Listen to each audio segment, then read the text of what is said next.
The rain fell hard, drumming against the canopy of pines like a relentless warning. Cold mist clung to the trees, wrapping everything in a suffocating silence. Alex tightened his jacket, but the water soaked through anyway, chilling him to the bone. His flashlight flickered, barely cutting through the fog. That was when he heard it, the faint sound of voices buried beneath the storm. They weren't normal voices. They were wet, gurgling, like whispers forced through waterlogged lungs. Alex froze, his heart hammering, trying to convince himself it was just the storm. But the sound grew clearer, almost chanting, almost pleading. Each word seemed to drip with something rotten. The forest floor squelched under his boots, the mud grabbing at his feet like hungry hands. He wanted to turn back, but the trail behind him was swallowed by fog. The voices urged him deeper, their tones strangely familiar. It was as if they knew him, as if they'd been waiting. Alex stumbled into a clearing where the rain fell harder, pooling into a dark, rippling puddle.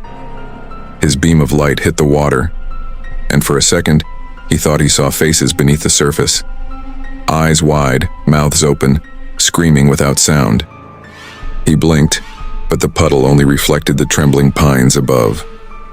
The voices grew louder, echoing from every direction. Some laughed, hollow and broken.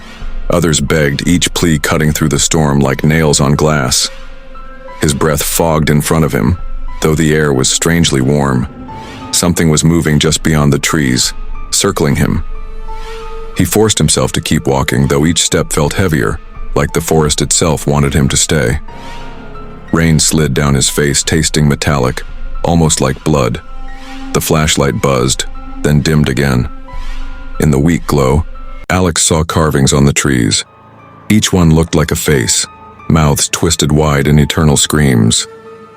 He remembered the stories now. Legends of drowned souls who never left the forest. Campers who disappeared during storms, their bodies never found. Locals whispered about the singing rain, but no one dared come close.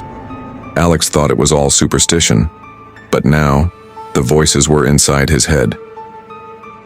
The path narrowed, swallowed by roots slick with rain.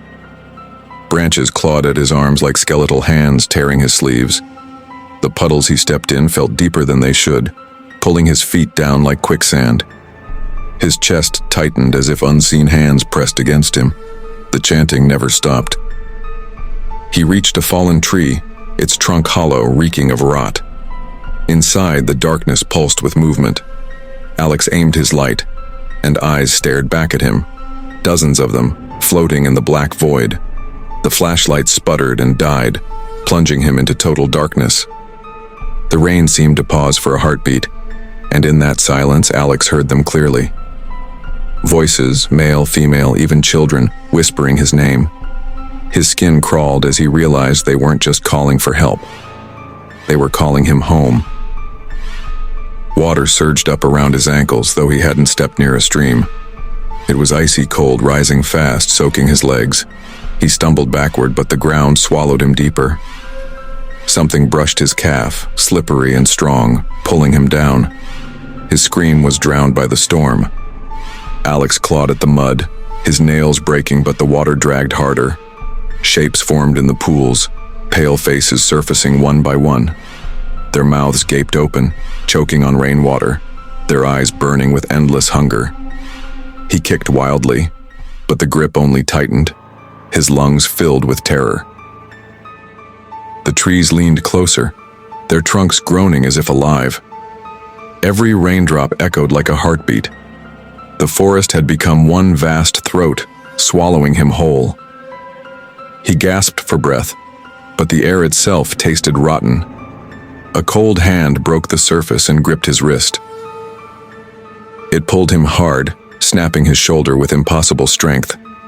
His vision blurred, and beneath the surface he saw them. Bodies tangled in roots, eyes wide and glowing faintly in the dark. Their mouths opened in unison, water spilling from their lips. They were singing. The song was grotesque, a lullaby drowned in blood. Alex's ears rang, his mind unraveling with every note.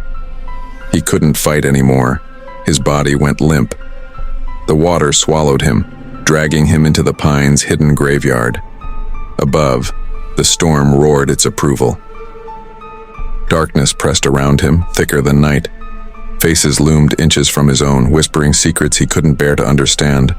Their hands pulled at his hair, his arms, his chest, dragging him deeper.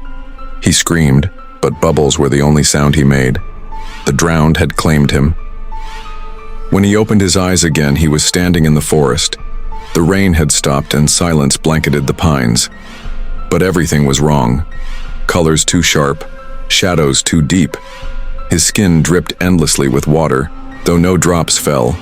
He realized he was no longer breathing. In the silence, he heard footsteps approaching. A group of hikers laughing nervously, their flashlights bobbing through the trees. Alex raised a hand to wave, but they didn't see him. His voice called out, yet only a whisper escaped, drowned by the storm that wasn't there. The other voices returned, crowding his ears. They told him not to fight, not to hope. They told him he belonged here now, a part of the drowned chorus. Their laughter twisted into his, and he felt the hunger grow. He was no longer Alex. The hikers reached the clearing where Alex had vanished. They paused, listening to the strange hum that rose from the trees. One of them shivered as a voice whispered her name. Beneath the pines, the drowned voices sang louder, and Alex sang with them. The forest was never silent again.